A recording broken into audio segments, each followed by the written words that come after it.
वो एक बहुत ही शानदार क्रिमिनल प्रोफाइलर है। उसकी याददाश्त आम इंसानों से बहुत तेज है। वो किसी कलीग से बस एक बार मिलकर बता सकता है कि वो किस फ्लोर पर है। किसी के मेकअप का हल्का सा बदलाव भी उसकी नजरों से नहीं बचता। लेकिन वो थोड़ा अजीब ही है। खुद को जिंदा महसूस करने के लिए उसे बंजी जंपिंग की लत है। लोग जहाँ इसे एक बार करते हैं, वो लगातार कई बार कूद सकता है। डॉक्टर का मानना है कि उसके अंदर से भावनाएं खत्म हो रही हैं, क्योंकि किसी खतरे या केस को सॉल्व करते वक्त ही उसे अपने जिंदा होने का एहसास होता है। लेकिन गजब की याददाश्त वाले इस प्रोफाइलर को 10 साल पहले की वो रात याद नहीं, जब उसके अपने को मार दिया गया था। उस समय लियो एक आम हाई स्कूल स्टूडेंट था। उस रात वो रोज की तरह ठीक 8 बजे स्कूल से बस लेकर घर के लिए निकला। करीब 8:50 पर लियो अपने पॉश इलाके वाले घर पहुंचा। उसने अपना पासवर्ड डाला और भारी सा दरवाजा खोला। अंदर एकदम घुप अंधेरा और डरावना सन्नाटा था। लियो ने लाइट ऑन करने की कोशिश की, लेकिन लाइट नहीं जली। तभी बिजली कड़कने से हल्की सी रोशनी हुई। जैसे ही वो अपने चाचा को आवाज लगाने वाला था, उसके पैर में कुछ अजीब सा लगा। खिड़की से आ रही हल्की रोशनी में उसने नीचे से एक चीज उठाई। वो एक जिगसॉ पजल का टुकड़ा था। उस पजल की तस्वीर बहुत अजीब थी, पर उनके घर में तो कोई पजल खेलता ही नहीं था। वो कुछ सोच पाता उससे पहले ही उसे पैरों के पास कुछ गर्म और चिपचिपा सा महसूस हुआ। अंधेरा था, लेकिन एक पुलिस वाले के घर पले बढ़े होने के कारण वो तुरंत समझ गया कि ये खून है। खून के निशानों का पीछा करते हुए उसने देखा कि उसके चाचा,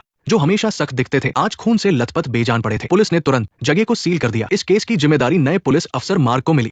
उसके लिए ये सिर्फ एक मर्डर नहीं था, बल्कि एक बहुत बड़ा चैलेंज था, क्योंकि मरने वाले उनके सीनियर होने के साथ साथ पुलिस के एक बड़े अधिकारी भी थे। फॉरेंसिक रिपोर्ट के मुताबिक मौत किसी नुकीली चीज से एक ही वार में हुई थी। मौत का समय रात के करीब 8 बजे का था। घर में जबरदस्ती घुसने का कोई निशान नहीं था और शरीर पर बचाव का भी कोई निशान नहीं था। इसका मतलब था कि कातिल उनका कोई बहुत ही अपना था। शक की सुई सीधा वहां मौजूद इकलौते गवाह यानी लियो पर जा रुकी। पूछताछ वाले कमरे में मार्क के सवालों का लियो ने ऐसा जवाब दिया जिसे समझना मुश्किल था। उसे स्कूल से आना, बस लेना, पासवर्ड डालना सब अच्छे से याद था, लेकिन घर के अंदर घुसने के बाद की उसकी सारी यादें एकदम मिट चुकी थी। आखिर में कोई डायरेक्ट सीसीटीवी फुटेज न होने के कारण ये साबित नहीं हो पाया कि लियो नहीं मारा है। उसकी खोई हुई याददाश्त शक तो पैदा कर रही थी, पर इसे सबूत नहीं माना जा सकता था। कस्टडी का समय भी पूरा हो चुका था, इसलिए मार्क को मजबूरन लियो को छोड़ना पड़ा। उस बड़े से खाली घर में वापस लौटकर लियो ने कुछ ऐसा किया जो बहुत ही अजीब था। वो सीधा उसी जगह गया जहां उसके चाचा गिरे थे। खून की गंध वाले उस फर्श पर लेटकर उसने बिल्कुल अपने चाचा जैसी पोजीशन बना ली। उस पल उसे एक अजीब सा वहम हुआ कि उसके अपने हाथों में एक नुकीली चीज है और वो अपने चाचा पर वार कर रहा है। ऐसे ही भयानक सपनों और खुद पर शक करते हुए पूरे 10 साल बीत गए। 10 साल बाद लियो एक क्रिमिनल प्रोफाइलर बन गया, शायद उस रात का सच जानने के लिए या फिर खुद को बेकसूर साबित करने के लिए। उसने उसी पुलिस स्टेशन में काम करना चुना जहां उसके चाचा करते थे। लेकिन इन 10 सालों में उसकी जिंदगी आम लोगों जैसी नहीं थी। उसका अजीब स्वभाव देखकर सब उसे अलग मानते थे। भले ही लियो पुलिस में शामिल हो गया था, पर मार्क की नजर में वो आज भी सबसे बड़ा मुजरिम था। मार्क को लगता था कि लियो पुलिस में सिर्फ केस की जानकारी रखने या खुद को बचाने के लिए आया है। लियो के चाचा की बरसी वाले दिन ही पुलिस स्टेशन में एक नई शिकायत आई। 4 लोगों के एक परिवार में छोटे बेटे का घर में ही किसी ने कत्ल कर दिया था। लियो ने मौके पर पहुंचकर कमाल की समझदारी दिखाई। वो उनके रोने धोने के झांसे में नहीं आया, बल्कि उसने तुरंत वहां की अजीब चीजों को नोटिस किया। दीवार पर लगे सर्टिफिकेट से पता चल रहा था कि मरने वाला लड़का अपने बड़े भाई से बहुत ज्यादा होशियार था और बड़े भाई के कमरे में हर एक चीज पर उसका नाम लिखा था। साइकोलॉजी के हिसाब से ये एक इंसान के हीन भावना और चीजों पर अपना हक जताने को दिखाता है। सबसे जरूरी बात तो बड़े भाई का बयान था। घटना के बारे में बताते हुए उसने शुरुआत में उसे नाम से बुलाया और फिर अचानक भाई कहने लगा, और चाकू बोलने के बजाय उसने उसे कोई नुकीली चीज कहकर बात को घुमा दिया। एक ही बात में ऐसे रिश्ते का नाम बदलना ये दिखाता है कि वो अंदर से खुद को उससे अलग कर रहा है, और हथियार का नाम न लेना ये बताता है कि वो खुद अपने हाथों से किए गए गुनाह का सामना नहीं कर पा रहा है। अपना शक पक्का करने के लिए लियो ने उससे उल्टे क्रम में घटना बताने को कहा। बिल्कुल वैसा ही हुआ। दूसरी बार कहानी बताते हुए वो बीच में ही अटक गया। आखिर में वह टूट गया और मान लिया कि जलन और खुद को नजरअंदाज किए जाने की वजह से उसने गलती से अपने भाई को मार दिया। लियो का ये टैलेंट देखकर मार्क का शक और भी गहरा हो गया। उसे लगा कि लियो को क्राइम के बारे में इतना पता है कि वह अपने जुर्म को आसानी से छिपा सकता है। इसलिए मार्क ने 10 साल पुरानी उस थ्योरी को दोबारा चेक करने का फैसला किया। उसने खुद रात 8 बजे स्कूल से निकलकर लियो के रास्ते पर चलकर देखा। बस से जाने में सच में 30 मिनट से ज्यादा का समय लगता था, लेकिन वो उस बिना कैमरे वाले रास्ते पर गया। अगर बाई तरफ का शॉर्टकट लिया जाए तो 8 मिनट बचाए जा सकते थे, और वो रास्ता एकदम सुनसान था, यानी कोई भी काम करने के लिए एकदम परफेक्ट। स्टॉपवॉच लेकर जब मार्क लियो के घर के बाहर खड़ा हुआ तो उसे पक्का यकीन हो गया कि समय का पूरा हिसाब एकदम सही बैठ रहा है। जब मार्क को लगा कि वो सच के बहुत करीब है, तभी खेल फिर से पलट गया। लियो को घर पर किसी अनजान इंसान का भेजा एक पार्सल मिला। वो पार्सल एकदम नॉर्मल था, लेकिन उसे खोलते ही लियो की आंखें फटी की फटी रह गई। उस पार्सल में एक सफेद जिगसॉ पजल का टुकड़ा था। डर के मारे लियो का बुरा हाल हो गया। वो पागलों की तरह अपने कमरे में भागा और 10 साल पुराने उस सबूत वाले डिब्बे को निकाला। उसमें से उसने वही पजल का टुकड़ा निकाला जो उसे उस रात मिला था। जब दोनों टुकड़ों को जोड़ा गया तो वे बिल्कुल सही फिट हो गए। लियो तुरंत समझ गया कि वो दरिंदा वापस लौट आया है। इसका मतलब था कि वो सालों से अंधेरे में छिपकर लियो को बड़ा होते और तड़पते हुए देख रहा था, और अब उसने फिर से अपना खेल शुरू कर दिया है। ये पजल सिर्फ एक चेतावनी नहीं, बल्कि एक डेथ वारंट था। साफ था कि अब कोई नया इंसान मारा जाने वाला है। 10 साल पहले उसने अपनी आंखों के सामने चाचा को मरते देखा था, जो उसके लिए जिंदगी भर का एक बुरा सपना बन गया। और अब 10 साल बाद एक प्रोफाइलर होने के बावजूद उसे फिर से कातिल का तोहफा मिला है। जब भी कोई मरता एक नया पजल भेज दिया जाता। ये जैसे कोई खूनी खेल बन गया था। जब दोनों पजल के टुकड़ों को मिलाया गया तो एक बहुत ही डरावनी तस्वीर सामने आई। तस्वीर में एक रस्सी एक औरत के मुंह से होते हुए दूसरी औरत के कानों तक जा रही थी। वो रस्सी दोनों के शरीर पर लिपटी हुई थी और दाईं तरफ एक खूबसूरत सी कॉटन कैंडी की गाड़ी खड़ी थी। पीछे 3 प्यारे प्यारे बच्चे खेलते हुए नजर आ रहे थे। इतनी खौफनाक और इतनी मासूम चीजों को एक साथ दिखाना कातिल के दिमाग की निशानी थी। ये कोई मजाक नहीं था, बल्कि कत्ल की चेतावनी वाला एक पजल था। लियो तुरंत समझ गया कि जिसने उसके 10 साल बर्बाद किए वो दरिंदा वापस आ गया है। उसने सबसे पहले पुलिस अफसर मार्क को कॉल किया, लेकिन फोन किसी ने नहीं उठाया। घबराया हुआ लियो गाड़ी चलाते हुए लगातार उसे फोन करता रहा और उस जगह की तरफ निकल पड़ा जहां मार्क हो सकता था। उस रात करीब 10 बजे लियो की कार एक पॉश अपार्टमेंट बिल्डिंग में घुसी। ये मार्क की माँ का घर था, जहां वो हर हफ्ते उनसे मिलने जरूर आता था। लियो उसे यहीं पर उस पजल का पूरा सच बताना चाहता था, लेकिन किस्मत को कुछ और ही मंजूर था। मार्क आज किसी केस की वजह से यहाँ नहीं आया था और जैसे ही लियो वहां से निकलने लगा उसकी याददाश्त फिर से धोखा दे गई। एक तेज दिमाग वाला प्रोफाइलर होने के बावजूद लियो भूल गया कि उसने कार कहाँ खड़ी की थी। उसे कार की चाबी दबाकर और हॉर्न सुनकर उसे खोजना पड़ा। आखिर एक अंधेरे कोने में उसे एक लाल रंग की कार दिखाई दी। उसकी हेडलाइट्स ऑन थी और उसका रंग लियो की कार से बहुत मिलता जुलता था, लेकिन पास जाते ही उसके पुलिस वाले दिमाग ने उसे रुकने पर मजबूर कर दिया। वो लाल स्पोर्ट्स कार उस गैरेज में बहुत अजीब लग रही थी और सबसे ज्यादा डराने वाला तो कार के अंदर का नजारा था। ड्राइविंग सीट पर एक औरत बैठी थी और उसके गले पर गहरे जख्म के निशान थे। उस पजल में जो मौत का इशारा था वो अब सच में बदल चुका था। रात 11 बजे मार्क और उसके साथी वहां पहुंच गए। जांच के बाद पता चला कि मरने वाली का नाम सारा था। वो उसी शानदार बिल्डिंग की रहने वाली थी और एक बहुत बड़े बार की मालकिन भी। वहां के हालात देखकर साफ था कि कातिल बहुत चालाक और शांत दिमाग वाला था। सारा का महंगा बैग पास वाली सीट पर एकदम सही सलामत रखा था। उसमें रखे पैसों को किसी ने हाथ तक नहीं लगाया था, बस उसका एक्सेस कार्ड गायब था। इससे ये साफ हो गया कि हत्या लूटपाट के लिए नहीं हुई थी। कार में पड़ी उस लाश को देखकर मार्क की आंखों में अजीब सी उलझन थी। 10 साल पहले लियो के चाचा की मौत हुई और लियो ही पहला गवाह था, और अब 10 साल बाद सारा मारी गई और इसमें भी पहला गवाह लियो ही है। पुलिस के हिसाब से बार बार ऐसा इत्तेफाक होना कोई संयोग नहीं होता, इसलिए उसने सीधे जाकर लियो से पूछताछ की। पूछताछ में लियो ने सच बता दिया कि वो वहां क्यों गया था और उसने पजल के वो दोनों जुड़े हुए टुकड़े भी दिखाए, ये साबित करने के लिए कि ये कोई सीरियल किलर है। उसने बताया कि कातिल उसे कोई मैसेज देना चाह रहा है, लेकिन मार्क जैसे एक सख्त पुलिस वाले के लिए ये किसी पागल इंसान की बकवास लग रही थी। लियो का झूठ पकड़ने के लिए मार्क ने अपनी माँ को भी फोन किया। उसकी माँ ने इस बात की पुष्टि की कि लियो वाकई 9 बजे से पहले उसे ढूंढते हुए घर आया था। हालांकि समय के हिसाब से लियो के पास कत्ल करने का मौका था, लेकिन फिर भी एक सफाई मिल गई थी। पर मार्क ने हार नहीं मानी। वो लियो के डॉक्टर के पास भी गया, ये जानने के लिए कि क्या लियो ने हाल ही में किसी पजल या खून करने जैसी कोई बात की थी, लेकिन डॉक्टर ने प्राइवेसी का बहाना बनाकर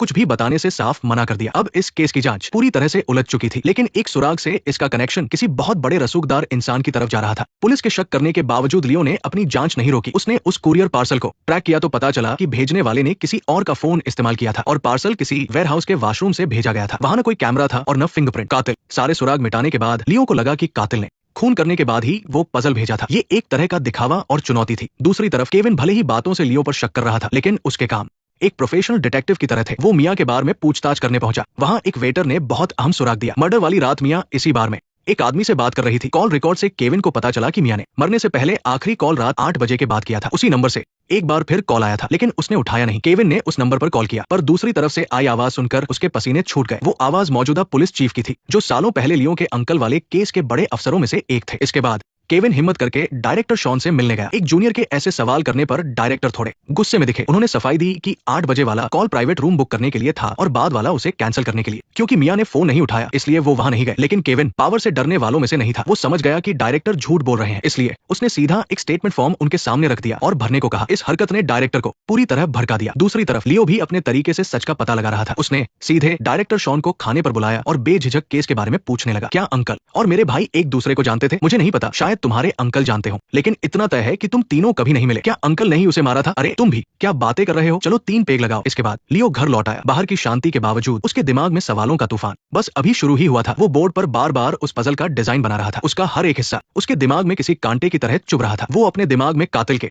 मर्डर करने के तरीके को समझने की कोशिश कर रहा था। ग्लव्स पहनना, पीछे की सीट से मियां का गला घोंटना और खून न बहे इसलिए नसों को बचाना, सब कुछ बिना किसी गलती के एकदम सफाई से किया गया था। इसका मतलब कातिल सिर्फ चालाक ही नहीं बल्कि बहुत बेरहम भी था। वो इतने आराम से काम कर रहा था जैसे कोई टास्क पूरा कर रहा हो। ये सिर्फ एक मर्डर नहीं था बल्कि किसी बारीक सर्जरी जैसा था। कातिल ने जो एक्सेस कार्ड लिया था वो शायद मियां के घर में घुसने के लिए नहीं बल्कि अपने अगले शिकार के लिए था। तभी घर की मेड काम खत्म करके जाने वाली थी। लियो ने ध्यान दिया कि घर में क्लासिकल म्यूजिक बज रहा था। ये वही म्यूजिक था जो मियां के मर्डर के वक्त उसकी कार में बज रहा था और 10 साल पहले जब अंकल का खून हुआ था तब भी यही धुन बज रही थी। जैसे ही मेड ने जाने के लिए दरवाजा खोला, उस इलेक्ट्रॉनिक दरवाजे की आवाज से लियो के दिमाग में दबी हुई पुरानी यादें ताजा हो गई। लियो को लगा जैसे वो 10 साल पीछे चला गया हो। उसने अंधेरे में एक परछाई देखी जो उसे ही घूर रही थी। ऐसा लग रहा था मानो पिछले 10 सालों से कातिल लगातार उस पर नजर रखे हुए था और उसके जागने का इंतजार कर रहा था। अगर कोई किसी लाश को बिना सबूत छोड़े ठिकाने लगाना चाहे तो इसके लिए कई भयानक तरीके सुने जाते हैं। कोई कहता है कि बाथरूम में खून बहाकर साफ कर दो, फिर चाकू से उसके छोटे छोटे टुकड़े कर दो और आखिर में एक सूटकेस में भरकर झील में फेंक दो। लेकिन आज के इस मॉडर्न फॉरेंसिक तकनीक वाले दौर में इस तरह के परफेक्ट मर्डर की बात सिर्फ मुजरिमों की एक गलतफहमी होती है, खासकर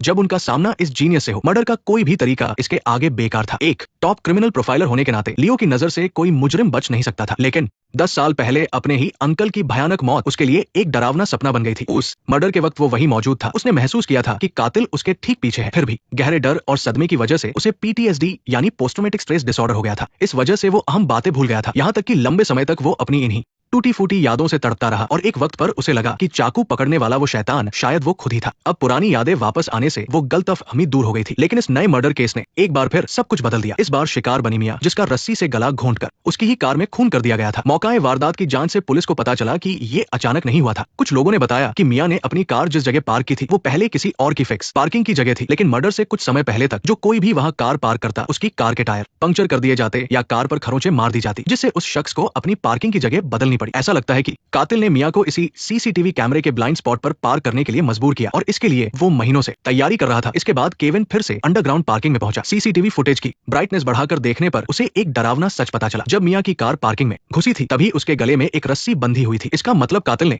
पार्किंग में इंतजार नहीं किया, बल्कि वो पहले से ही मियां की कार में मौजूद था। जांच आगे बढ़ने पर जेम्स नाम का एक आदमी शक के घेरे में आया। वो मियां का एक्स बॉयफ्रेंड था। नर्सिंग होम में रहने वाले मियां के पिता और बार के स्टाफ के बयानों के हिसाब से जेम्स बहुत ही गुस्से वाला और खूंखार आदमी था। मियां के साथ पैसों को लेकर उसका काफी बड़ा झगड़ा भी हुआ था। सबसे बड़ी बात यह थी कि पुलिस को मियां की कार की सीट के हेडरेस्ट पर एक आधा अधूरा फिंगरप्रिंट मिला था। मैच करने पर पता चला कि वो जेम्स का ही था। सारे सबूत जेम्स की तरफ ही इशारा कर रहे थे, लेकिन जब पुलिस की पूरी टीम उसे पकड़ने गई तो पता चला कि जेम्स गायब हो चुका है। उसकी कार की लोकेशन ट्रैक करने पर पुलिस को वो एक हाईवे के सर्विस एरिया में मिली, लेकिन सीसीटीवी फुटेज में दिखा कि जेम्स रात के 3 बजे वहां पहुंचा था और उसके बाद कभी बाहर नहीं आया। पुलिस को उसकी कार से वैसी ही एक रस्सी मिली जैसी मियां का गला घोंटने के लिए इस्तेमाल की गई थी। क्या जेम्स डर के मारे भाग गया था? सर्विस एरिया के पीछे एक सुनसान पहाड़ी थी। जमीन धंसने से रोकने के लिए वहां एक करीब 5 मीटर ऊंची दीवार बनाई गई थी। अपने शक को पुख्ता करने के लिए केविन ने एक माहिर डिटेक्टिव की तरह काम करना शुरू किया। वो खुद उस ऊंची दीवार के पास गया और अपनी पूरी ताकत लगाकर दीवार पर चढ़ने लगा, जिससे उसके हाथों में खरोंचे आ गई। उसके इस तरह चढ़ने से ये साबित हो गया कि अगर जेम्स में अच्छी खासी ताकत थी और उसे बचने की बहुत फिक्र थी तो वो दीवार फांद कर भाग सकता था। इसके बाद सुराग उन्हें एक लेक व्यू होटल तक ले गए। ये जगह अक्सर गुपचुप मुलाकात के लिए जानी जाती थी। जब केविन होटल के कमरे में पहुंचा तो पता चला कि जेम्स जा चुका है, लेकिन केविन ने बाथरूम से आ रही अजीब सी बदबू पहचान ली और उसे वॉश बेसिन के नीचे खून की कुछ बूंदें मिली जो ठीक से साफ नहीं की गई थी। पुलिस ने तुरंत वहां चप्पे चप्पे की तलाशी शुरू कर दी। झील के किनारे सूटकेस घसीटने के निशान मिले। केविन ने तुरंत गोताखोरों की टीम बुलाई। कुछ ही देर में एक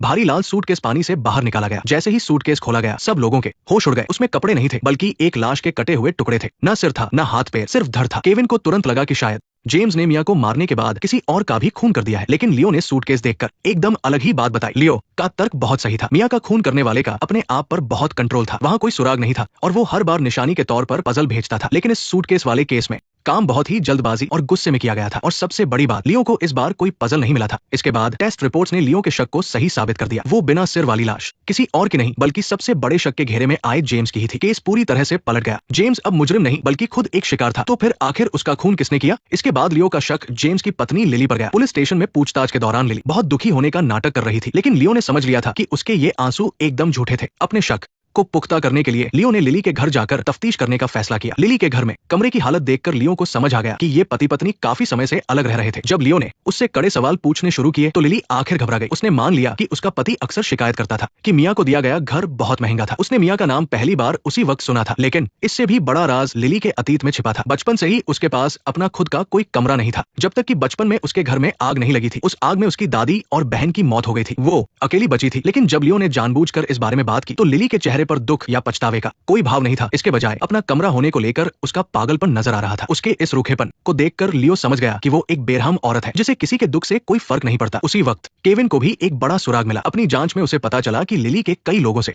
चक्कर चल रहे थे। उनमें से एक टेनिस कोच पर सबसे ज्यादा शक था। जब केविन उस कोच से मिला तो उसकी नजर तुरंत कोच के हाथों पर लगी बैंडेड पर गई। उसे ठीक उसी जगह चोट लगी थी जहां केविन को दीवार पर चढ़ते हुए लगी थी। हालांकि पुलिस को यकीन था कि कातिल लिली और वो कोच ही है, लेकिन उनके पास कोई पुख्ता सबूत नहीं था। लियो ने केविन को सलाह दी कि उन दोनों के बीच फूट डाली जाए। लिली बहुत चालाक थी, लेकिन कोच को डराकर सच उगलवाना ज्यादा आसान था। पूछताछ वाले कमरे में केविन ने कोच के दिमाग से खेलना शुरू किया। उसने कोच को बताया कि सालों पहले लिली के घर लगी आग कोई हादसा नहीं थी। आग लगाने वाला आज तक पकड़ा नहीं गया और लिली के करीब रहने वाले सभी लोगों के साथ कुछ न कुछ बुरा ही हुआ है। ये बातें सुनकर कोच अंदर से पूरी तरह टूट गया। उसे वो खौफनाक नजारा याद आ गया जब लिली लाश के टुकड़े कर रही थी। आखिरकार प्यार पर उसका डर हावी हो गया। घबराहट में कोच ने अपना जुर्म कबूल कर लिया। असल में लिली ने अपने पति से छुटकारा पाने और सारी दौलत हथियाने के लिए कोच को भड़काकर जेम्स को होटल बुलवाया और मरवा दिया। खून करने के बाद लिली ने जेम्स के कपड़े पहने और लाश के टुकड़ों से भरा सूटकेस घसीटते हुए बाहर निकली ताकि लोगों को लगे कि जेम्स खुद होटल से गया है। और कोच ने जेम्स के सिर और हाथ पैरों को होटल के पीछे वाली उसी पहाड़ी की ऊंची दीवार के पास दफना दिया था। उसके बयान के आधार पर पुलिस ने जल्द ही पहाड़ी से जेम्स के शरीर के बाकी हिस्से बरामद कर लिए। हालांकि मर्डर केस पूरी तरह से सुलझ गया था, लेकिन लियो के लिए ये सिर्फ एक शुरुआत थी, क्योंकि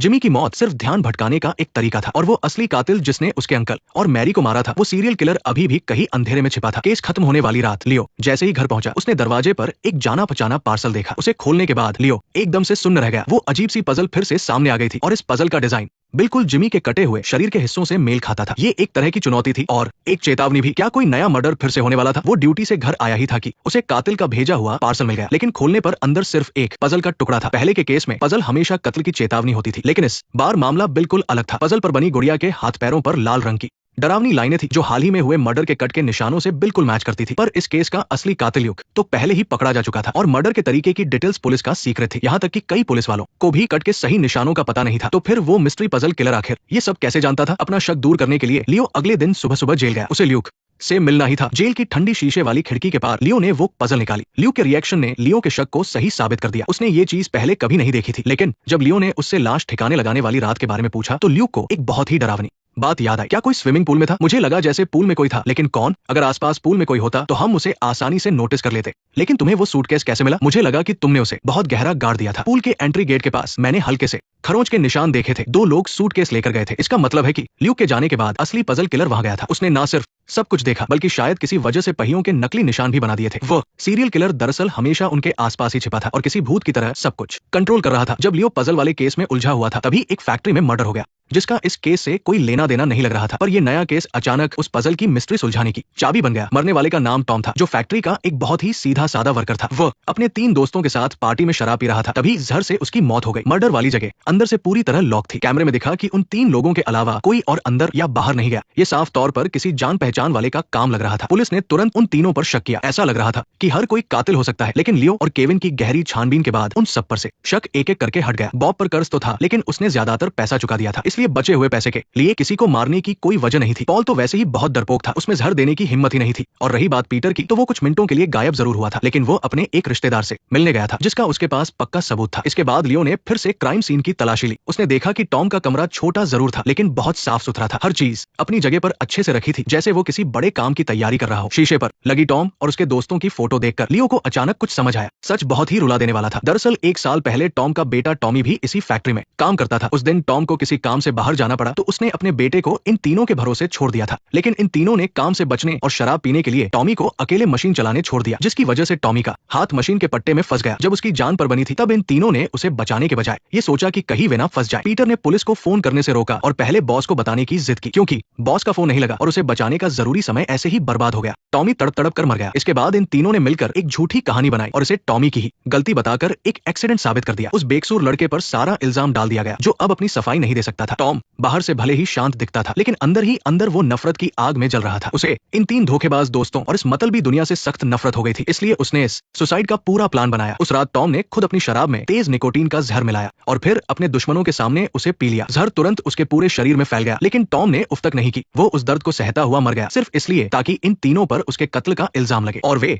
जेल की सलाखों के पीछे एक दूसरे पर शक करते हुए अपनी सजा भुगते। टॉम के केस से सुराग मिलने के बाद लियो और केविन ने फिर से अपने हाथ में मौजूद 3 पजल के टुकड़ों पर ध्यान दिया। पहली पजल में मरने वाला लियो का अंकल था, दूसरी में मैरी थी और तीसरी में जिमी। क्या ये तीनों भी टॉम के केस वाले उन 3 दोस्तों की तरह ही थे, जो बाहर से तो मासूम पीड़ित लग रहे थे, लेकिन असल में उन्होंने कोई खौफनाक गुनाह किया हो? लियो ने एक बहुत बड़ा शक जताया कि पजल किलर बेकसूर लोगों को नहीं मार रहा है, बल्कि वो एक खास तरीके से अपना बदला ले रहा है। पजल पर बनी तस्वीरें शायद मरने के बाद की हालत नहीं दिखाती, बल्कि उनके जिंदा रहते किए गए गुनाहों को दिखाती है। अगर ये शक सही था, तो कातिल असल में अपना इंसाफ कर रहा था। ये पजल सिर्फ मौत की चेतावनी नहीं थी, बल्कि उनके गुनाहों की लिस्ट थी। लियो और केविन ने तुरंत अपनी जांच का एंगल बदल दिया। अब वे मरने वालों को सिर्फ पीड़ित नहीं मान रहे थे, बल्कि उनके बीच हुए काले धंधों का पता लगा रहे थे। जल्द ही उन्हें एक सुराग मिला। मरने से पहले जिमी लगातार डेविड नाम के एक बिल्डर से बात कर रहा था, पर जब लियो उसके पास पहुंचा तो उसने कहा कि वो किसी जिमी को नहीं जानता और चिढ़ते हुए लियो को वहां से जाने के लिए कह दिया। मैंने जिन लोगों की बात की उन सभी को एक ही कातिल ने मारा है। वो कातिल शायद अपने अगले शिकार का इंतजार कर रहा है। उस कातिल ने डेविड को मारा। इसके पीछे आखिर क्या वजह हो सकती है? उस चालाक बिजनेसमैन का सामना करते हुए लियो ने उसे एक कहानी सुनाकर मौत की चेतावनी दी। उसने बताया कि एक बार एक टैक्सी ड्राइवर ने बदतमीजी करने वाले पैसेंजर का सिर हथौड़े से फोड़ दिया था, लेकिन वो तरीका बहुत गंदा था। उसमें हर तरफ खून फैल जाता है। अगर वो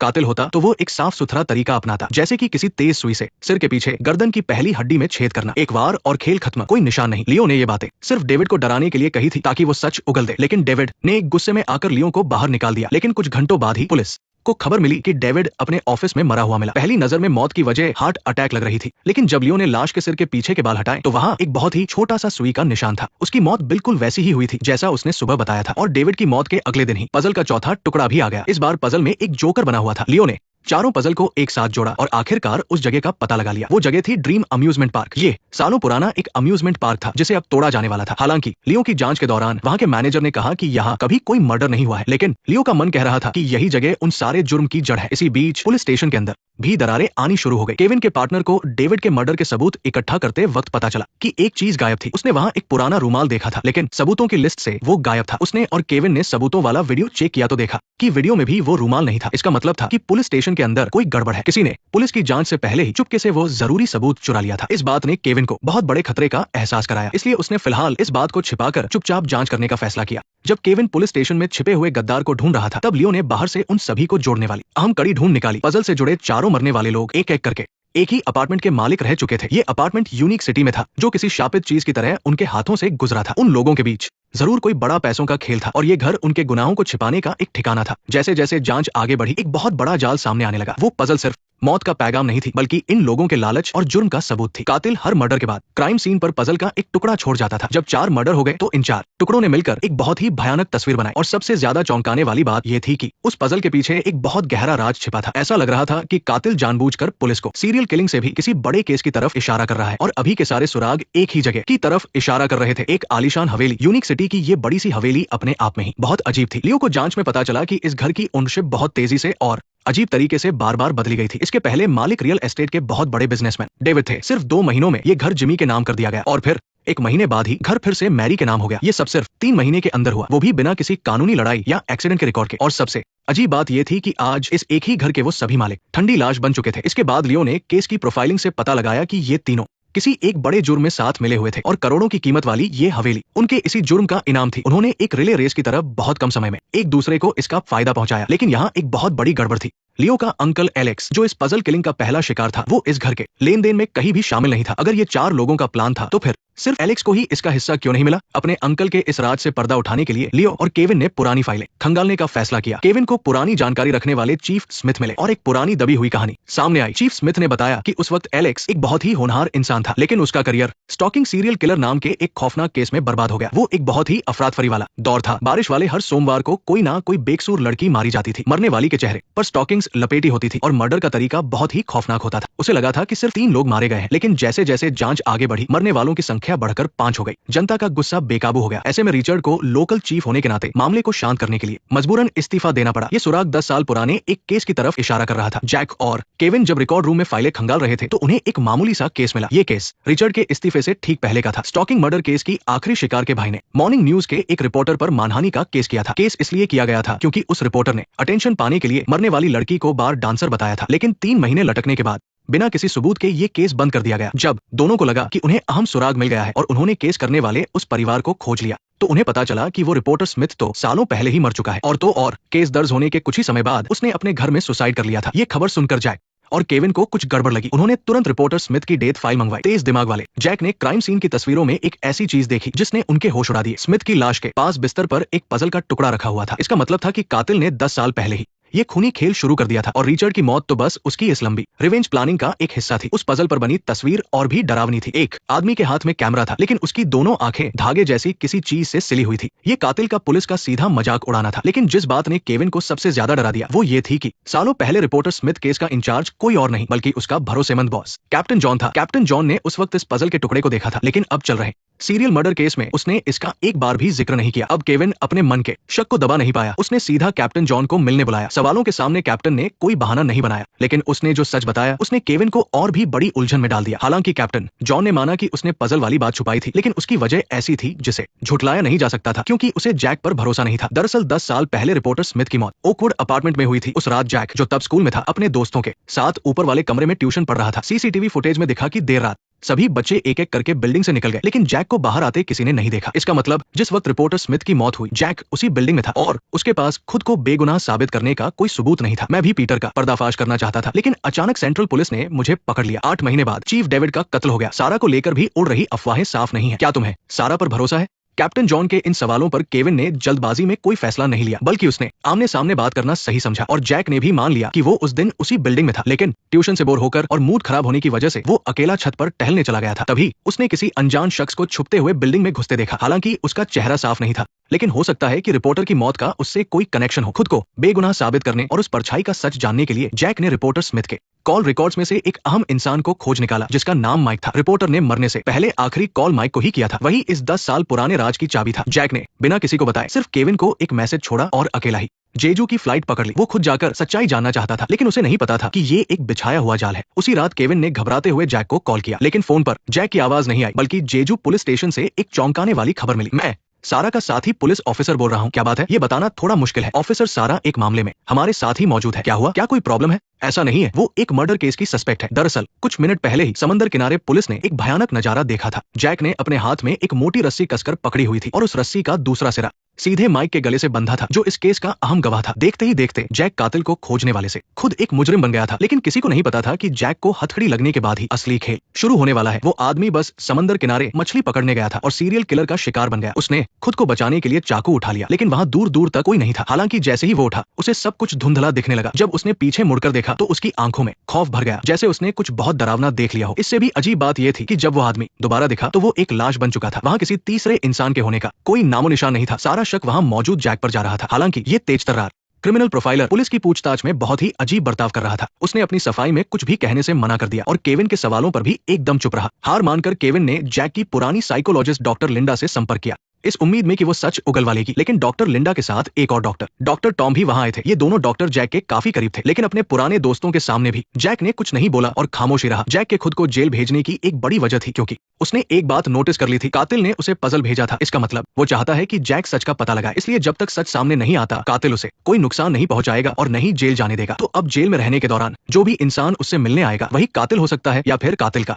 करीबी हो सकता है। हालांकि जब केविन के सब्र का बांध टूटने ही वाला था, तब जैक ने खुद को बेगुनाह साबित करने का फैसला किया। केविन ने तुरंत एक्शन लिया। जांच का नतीजा हैरान करने वाला था, लेकिन उससे थोड़ी राहत भी मिली। जिस समय माइक की हत्या हुई, जैक असल में एक टैक्सी में बैठा था और उसके वहां क्राइम सीन के पास होने की वजह ये थी कि जब वो रेड लाइट पर रुका था तो एक अनजान बाइकर ने टैक्सी की खिड़की खटखटाई और उसे वो पजल का टुकड़ा दिया था। शक दूर होने के बाद जैक और केविन ने एक स्पेशल टीम बना ली। जैक भले ही छूट गया था, लेकिन उसके मन का शक अभी गया नहीं था। उसे सबसे पहले उन दोनों डॉक्टरों पर शक हुआ। केविन ने डॉक्टर लिंडा को बुलाया था, ये तो समझ आता है, लेकिन वो आदमी डॉक्टर टॉम उनके साथ क्यों आया था? लेकिन जांच जैसे जैसे आगे बढ़ी, सारे सुराग किसी और की तरफ इशारा करने लगे। वो था कैप्टन जॉन। केविन ने जब कैप्टन जॉन का पिछला रिकॉर्ड चेक किया तो उसे एक हैरान करने वाला इत्तेफाक दिखा। रिचर्ड की मौत वाले केस के वक्त कैप्टन जॉन पड़ोस के ही एक इलाके में पोस्टेड था। जिस रात मर्डर हुआ, कैप्टन जॉन ने अपने साथी के साथ शराब पीने का प्लान बनाया था, लेकिन अपनी बहन का बहाना बनाकर बीच से ही चला गया। जब वो वापस लौटा तो वो पूरी तरह से भीगा हुआ था और उसका चेहरा पीला पड़ गया था। सबसे बड़ी बात यह थी कि वो बार रिचर्ड के मर्डर वाले स्पॉट से सिर्फ कुछ ही मिनट की दूरी पर था। अगर वो शॉर्टकट लेता तो कैप्टन जॉन के पास मर्डर करने का पूरा वक्त था। इससे भी बड़ा सबूत यह था कि बैकग्राउंड चेक में पता चला कि कैप्टन जॉन एक अनाथ था और उसकी कोई बहन थी ही नहीं, यानी उसका बहाना शुरू से ही एक झूठ था। अपने शक को पुख्ता करने के लिए जैक ने प्रोफाइलर टीम के एक साथी को बुलाया ताकि उस दिन क्राइम सीन पर मौजूद ऑफिसर पॉल का हिप्नोटिज्म टेस्ट किया जा सके। सम्मोहन की उस गहरी हालत में ऑफिसर पॉल ने आखिरकार उस इंसान को देख लिया जिसने वो अहम रूमाल उठाया था। वो इंसान कोई और नहीं बल्कि उनके सीनियर कैप्टन जॉन ही थे। जैसे ही केविन कैप्टन जॉन को अरेस्ट करने वाला था, एक बहुत ही हैरान करने वाली चीज हुई। कैप्टन जॉन ने खुद आकर पुलिस के सामने सरेंडर कर दिया। वो अपने साथ क्राइम सीन से गायब हुआ रूमाल भी लाया था और बड़ी ही शांति से कबूल कर लिया कि सारे मर्डर उसने अकेले ही किए हैं। तो मुझे ढूंढ रहे थे ना, वो मैं ही हूँ। ये कहानी एकदम से पलट गई, जिस वजह से उन लोगों को शक हो रहा था। लेकिन कैप्टन जॉन ने एक अजीब सी शर्त रखी। उसने कहा कि जब तक मीडिया नहीं आ जाती वो कैमरे के सामने ही अपना जुर्म कबूल करेगा और मर्डर करने की वजह बताएगा। लेकिन एक प्रोफाइलर होने के नाते जैक ने कैप्टन जॉन की आंखों में छिपा डर साफ देख लिया था। जब जैक ने इंटेरोगेशन रूम में जाकर रिचर्ड की मौत की रात के बारे में सवाल पूछे तो कैप्टन जॉन के जवाब में कॉन्फिडेंस तो था, लेकिन उसकी बातों का कोई सिर पैर नहीं था। उसी पल जैक को यकीन हो गया कि कैप्टन जॉन असली कातिल नहीं है, बल्कि वो किसी और को बचा रहा है। जैसे जैसे जांच आगे बढ़ी, कैप्टन जॉन का सच सामने आ गया। वो बचपन में एक अनाथ आश्रम में पला बढ़ा था और बड़ा होने के बाद अनाथ बच्चों की मदद करता था। उसका घर तो मानो इन अनाथ बच्चों का बसेरा बन चुका था। जैक को शक हुआ कि असली कातिल जरूर इन्हीं बच्चों में से कोई है, जिन्हें कैप्टन जॉन अपने बच्चों की तरह प्यार करता है। उन 20-25 नामों में कोई ऐसा था जिसके लिए कैप्टन जॉन अपनी जान भी दे सकता था। मर्डर का कोई सीधा सबूत न होने और ऊपर से पड़ रहे प्रेशर की वजह से कुछ घंटों के बाद कैप्टन जॉन को रिहा कर दिया गया। लेकिन ये केस का अंत नहीं था, बल्कि केविन का बिछाया हुआ जाल था। उसने ऑफिसर पॉल को कैप्टन जॉन के पीछे लगा दिया ताकि असली कातिल तक पहुंचा जा सके। अगली सुबह ये जानते हुए भी कि कोई उसका पीछा कर रहा है, कैप्टन जॉन अपनी कार से शहर के बाहर चला गया। वो एक जंगल था। उसी वक्त जॉर्ज नाम का एक वीआईपी वहां शिकार कर रहा था। जॉर्ज पहले एक सरकारी वकील था और अब एक बड़ा वकील बन चुका था। कैप्टन का पीछा कर रहे पॉल का ध्यान गोली चलने की आवाज से भटक गया और तभी पीछे से आकर कैप्टन जॉन ने उसे बेहोश कर दिया। कैप्टन ने पॉल की बंदूक छीन ली, लेकिन उसे मारा नहीं, बल्कि वो मुड़कर घने जंगल की ओर भागने लगा, क्योंकि कैप्टन जॉन को पता था कि असली कातिल वही अंधेरे में कहीं छिपा है और उसकी बंदूक का निशाना जॉर्ज की तरफ ही है। तभी गोली चली। जब केविन वहां पहुंचा तो उसने देखा कि कैप्टन जॉन खून से लथपथ जमीन पर गिरा है। उसके सीने में गोली लगी थी और वो आखिरी सांसें ले रहा था। मरते मरते उसने केविन का हाथ पकड़ा और रुक रुक कर अपने आखिरी शब्द कहे, स्मिथ, पीटर, जेम्स, डेविड, ये सभी बुरे लोग हैं, लेकिन ये सब मेरी वजह से शुरू हुआ था। उस बच्चे की कोई गलती नहीं है। कौन सा बच्चा? इसके बाद जिंदगी भर दूसरों के लिए जीने वाला ये शख्स अपने सीने में एक गहरा राज ली। उसकी सांसें रुक गई। लेकिन कैप्टन की मौत के साथ ये खूनी खेल खत्म नहीं हुआ। केविन को तुरंत अस्पताल ले जाया गया, लेकिन वो भी इस पहेली का एक शिकार था। एलेक्स समझ गया कि कातिल उनके ही बीच है। कैप्टन मरते दम तक जिस राज को छुपा रहे थे, उसके लिए कातिल फिर से हमला जरूर करेगा। असली कातिल को बाहर लाने के लिए एलेक्स ने एक बहुत बड़ा फैसला लिया। उसने मीडिया के जरिए सनसनी फैलाने का प्लान बनाया। उसी रात न्यूज चैनल को एक अनजान टिप मिली, जिसमें इस सीरियल किलिंग के सारे राज खोल दिए गए। लेकिन किसी ने नहीं सोचा था कि कातिल इतनी जल्दी पलटवार करेगा। अगले ही दिन एक नई पहेली सामने आ गई, पर इस बार कातिल ने इसे एलेक्स को नहीं, बल्कि सीधे टीवी चैनल को भेजा था। ये पहेली केविन के नाम थी, जिसका मतलब था कि उसकी मौत पक्की है। जबकि मार्क लगातार वार्ड के बाहर पहरा दे रहा था। केविन अभी भी कोमा में था, लेकिन उसकी धड़कन एकदम नॉर्मल थी। यहाँ सब ठीक है, ये क्या हो रहा है? तभी अचानक हार्ट मॉनिटर से एक लंबी और तेज बीप की आवाज आई। केविन की धड़कनें पल भर में रुक गई। पुलिस के इतने कड़े पहरे के बावजूद और कैप्टन की कुर्बानी के बाद भी सातवां शिकार मौत के चंगुल से बच नहीं पाया। किसी को यकीन नहीं हुआ कि पहेली की भविष्यवाणी फिर से सच हो गई। एलेक्स ने क्राइम सीन पर खड़े होकर अपनी आंखें बंद की और अगले ही पल वो अपनी ख्यालों की दुनिया में पहुंच गया। यहाँ उसके हाथ में एक बंदूक थी और उसका निशाना सामने खड़े आदमी पर था। लेकिन जैसे ही वो ट्रिगर दबाने वाला था, अचानक एक और परछाई सामने आ गई। इससे उसका पूरा प्लान खराब हो गया। जैसे ही वो आदमी भागने लगा, एलेक्स ने तुरंत 2 गोलियां चलाई, पर जानबूझकर उसे जान से नहीं मारा। असल में ये सब एलेक्स की कल्पना थी। उसकी आदत थी कि वो कातिल के नजरिए से सोचकर मामले को समझता था। अगर वो कातिल और कैप्टन के बीच का कनेक्शन ढूंढ ले तो शायद असली मुजरिम तक पहुंच सके। उधर सातवें शिकार केविन की अस्पताल में मौत हो चुकी थी। पोस्टमार्टम से पता चला कि उसे जहर दिया गया था। एलेक्स समझ गया कि कातिल को मेडिकल की अच्छी जानकारी है, तभी वो बिना किसी को भनक लगे इंजेक्शन देकर किसी की जान ले पाया। इसी सुराग के सहारे एलेक्स फिर से अस्पताल पहुंचा। इस बार उसे डॉक्टर पीटर पर शक था। डॉक्टर पीटर के केबिन में एलेक्स की नजर दीवार पर टंगी एक पेंटिंग पर ठहर गई, क्योंकि उस पेंटिंग के कोने में बहुत ही छोटे अक्षरों में कुछ लिखा था। ये बिल्कुल वैसा ही निशान था जो मौत की उन पहेलियों के पीछे बना था। इसके बाद एलेक्स को डॉक्टर के घर पर भी ऐसी कई पेंटिंग्स मिली। अब सारे सबूत आपस में जुड़ रहे थे। डॉक्टर पीटर ही वो कातिल था जो पहेलियों से मौत का खेल खेल रहा था। लेकिन जैसे ही पुलिस उसे गिरफ्तार करने निकली, डॉक्टर ने खुद कॉल कर दिया। अभी मार्क कुछ समझ पाता उससे पहले ही फोन कट गया। पुलिस ने अपनी टीम के जरिए उस फोन बूथ की लोकेशन ढूंढ ली। पास की एक कार के कैमरे में साफ दिखा कि कॉल डॉक्टर पीटर ने ही किया था। सबूत पक्के थे और सुई इसी अजीब शौक वाले डॉक्टर पर आकर टिक गई। इन पक्के सबूतों के आधार पर डॉक्टर को पूछताछ के लिए लाया गया, लेकिन उसने जो बताया उससे ये केस एक नई उलझन में फंस गया। डॉक्टर ने माना कि पहेलियां उसने बनाई थी, पर किसी और के कहने पर, और वह शख्स कोई और नहीं बल्कि इंटर्नशिप के दिनों से उसकी साथ पढ़ने वाली दोस्त थी। वो इस दुनिया में सिर्फ उसी पर भरोसा करता था और वह थी साइकियाट्रिस्ट सारा। दरअसल डॉक्टर का एक ऐसा राज था जो वो किसी को नहीं बता सकता था। उसकी असलियत समाज में शायद कोई नहीं समझता, सिर्फ सारा ही उसके इस राज को जानती थी। अपनी दोस्त पर पूरा भरोसा होने के कारण उसने सारा के लिए ये अजीब पेंटिंग्स बनाई। उसे अंदाजा भी नहीं था कि इनका इस्तेमाल कत्ल के लिए होगा। डॉक्टर की बात सुनकर एलेक्स सन्न रह गया। वो सोच भी नहीं सकता था कि जो डॉक्टर हमेशा उसकी परेशानी सुनती थी, असल में वही पहली वाली कातिल है। ये सुनकर एलेक्स के होश उड़ गए। उसे याद आया कि जब उसे दूसरी पहेली मिली थी, तब वो सारा से अपनी काउंसलिंग लेकर ही लौटा था, यानी जो साइकियाट्रिस्ट उसे हिम्मत दे रही थी वही चुपके से पुलिस की हर चाल पर नजर रखे हुए थी। यहाँ तक कि वो एलेक्स के दिमाग से भी खेल रही थी। ये समझते ही एलेक्स फौरन सारा के घर की तरफ भागा। घर के अंदर कोई नहीं था, लेकिन सामने ही उसे 8वीं पहेली मिली। उस पर एक भयानक राजा बना था जो ताकत का प्रतीक था। सारा का असली मकसद जानने के लिए एलेक्स और मार्क ने उसके अतीत को खंगालना शुरू किया। उनका सुराग एक लापता बच्चे से जुड़ा था। सारा के स्कूल के दोस्तों से पता चला कि उसका बचपन बहुत दर्दनाक था। उसका असली नाम लिली था और उसे अम्यूजमेंट पार्क से बहुत नफरत थी, क्योंकि उसी जगह वो अपनी माँ से बिछड़ गई थी, जिसके बाद उसे अनाथालय भेज दिया गया था। इसी बीच पुलिस को लापता बच्चों के रिकॉर्ड्स में एक बड़ी कामयाबी मिली। ड्रीम अम्यूजमेंट पार्क सर्च करते ही सालों पुरानी एक फाइल सामने आई। इस लापता बच्ची का नाम लिली था जो आज की सारा थी, और उस समय बच्ची को ढूंढने वाले पोस्टर पर जो पता लिखा था वो एक पुरानी मार्केट की दुकान का था। ये वही जगह थी जिसके बारे में कैप्टन ने मरने से पहले बताया था। पता चला कि आज शहर के बीचों बीच जो आलीशान अपार्टमेंट बना है वो उसी पुरानी मार्केट को तोड़कर बनाया गया था। सालों पहले शहर को मॉडर्न बनाने के नाम पर उस मार्केट को तोड़ने का फरमान जारी हुआ था। उस प्रोजेक्ट के बिल्डर स्मिथ ने काम जल्दी खत्म करने के लिए जॉन नाम के एक गुंडे को रखा और लालची लिसा को दुकानदारों को भड़काने और धोखा देने का काम सौंपा गया। सारा की माँ उसी पुरानी मार्केट में एक छोटा सा रेस्टोरेंट चलाती थी। उन्होंने अपनी दुकान खाली करने से साफ मना कर दिया था। पैसे के लिए नहीं, बल्कि उन्हें यकीन था कि अगर उनकी बेटी वापस आई तो वो इसी दुकान पर आएगी। अगर दुकान टूट गई तो उनकी बेटी अपना घर कभी नहीं ढूंढ पाएगी। लेकिन उन अमीरों में सब्र नहीं था। बिल्डर के दबाव में आकर जॉन अपने गुंडों के साथ मार्केट में घुस गया। लोगों को भगाने के लिए उन्होंने वहां बम फेंक दिए। आग इतनी तेजी से फैली कि पूरी मार्केट खाक हो गई। इस भयानक आग में सारा की माँ अपनी बेटी के इंतजार में अपनी दुकान बचाते हुए जलकर मर गई। छत का एक हिस्सा उन पर गिर गया था और वो जिंदा जल गई। चिंता मत करो, यहाँ वैसे भी आग लगने का बहुत खतरा था। कुछ बनाने के लिए थोड़ी कीमत तो चुकानी ही पड़ती है। सबसे बुरी बात यह थी कि जब ये सब हो रहा था तब एलेक्स के चाचा डेविड ने रिश्वत लेकर पुलिस को बीच में पड़ने से रोक दिया था। वकील केविन ने झूठी रिपोर्ट बनाकर बेगुनाहों को ही आग लगाने वाला मुजरिम साबित कर दिया। मीडिया वालों ने भी पैसे खाकर झूठी खबरें छापी और इस पूरे खेल का मास्टरमाइंड कोई और नहीं बल्कि आज का मंत्री था। उस वक्त कैप्टन भी वही मौजूद थे। सिर्फ उन्हीं का जमीर जिंदा था। उन्होंने सब देखा था पर वो कुछ कर नहीं पाए। बाद में उन्होंने सारा को ढूंढ निकाला और उसे उसकी माँ की आखिरी निशानी देकर पूरी सच्चाई बता दी। ये सुनते ही सारा के पैरों तले जमीन खिसक गई। वो सोचती थी कि उसकी माँ ने उसे छोड़ दिया था पर असल में वो उसी के लिए अपनी जान दे बैठे। इस दर्द, गुस्से और नफरत ने मिलकर उसके अंदर बदले की आग जला दी। जैसे जैसे सच सामने आया सारा ने छुपना छोड़ दिया।